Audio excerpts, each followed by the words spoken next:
bukanlah asli Kudus. Dia datang dari Jipang Panolan. Ada yang mengatakan di sebelah utara kota Blora, berjarak 25 km ke arah barat kota Kudus, Jawa Tengah. Di sanalah ia dilahirkan dan diberi nama Ja'far Shodiq. Beliau adalah anak dari hasil perkawinan Sunan Undung atau Sunan Mundung dengan Syarifah cucu Sunan Ampel. Semasa jayanya, Sultan Undung terkenal sebagai panglima perang yang tangguh. Sampai suatu waktu Sultan Undung tewas. Setelah itu, Ja'far Shodiq menggantikan posisi ayahnya. Dan tugas utamanya ialah menaklukkan wilayah kerajaan Majapahit untuk memperluas kekuasaan Demak. Kenyataannya, Ja'far Shodiq terbukti hebat di medan perang, tak kalah dengan kepiawaian ayahnya. Ja'far Shodiq berhasil mengembangkan wilayah kerajaan Demak, ke timur mencapai Madura dan ke arah barat hingga Cirebon. Kesuksesan ini kemudian memunculkan berbagai cerita kesaktian Ja'far Shodiq. Misalnya, sebelum perang Ja'far Shodiq diberi badong semacam rompi oleh Sunan Gunung Jati. "Hei Ja'far Shodiq, aku beri kamu badong untuk membantu dalam peperangan." Sehingga badong itu dibawa berkeliling di arena perang. Dari badong sakti itu kemudian keluarlah jutaan tikus yang juga ternyata sakti.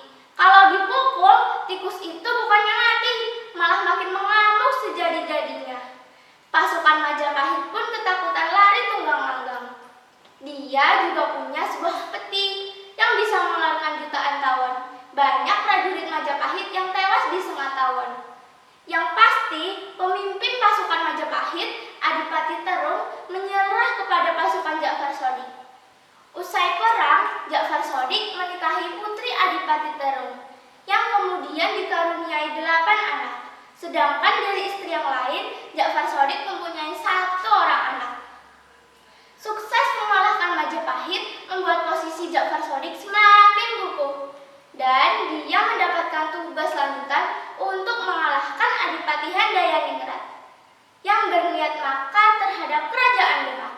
Adipati Handayaningrat merupakan gelar yang disandang oleh Kebo Kenanga, penguasa daerah Pengging, wilayah Boyolali dan sekitarnya.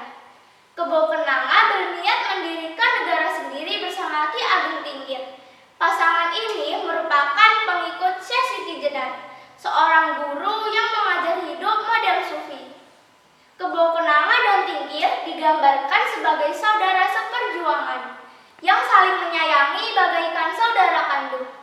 Tanda-tanda pembangkangan Kebo Kenanga ini makin terlihat ketika ia menolak menghadap Raja Demak dan Adipati Bintara, atau yang lebih dikenal dengan sebutan Raden Patah. Surat panggilan yang dibuat Raden Patah ditelantarkan hingga 3 tahun oleh Kebo Kenanga. Maka Raden Patah memutuskan untuk mematahkan pembangkangan Kebo Kenanga itu. Raden Patah memerintahkan Ja'far Shodiq untuk meredam Kebo Kenanga. "Hei Ja'far Shodiq, aku perintahkan kamu untuk meredam pembangkangan Kebo Kenanga di kerajaan kita." Dalam sebuah pertarungan, Kebo Kenanga tewas.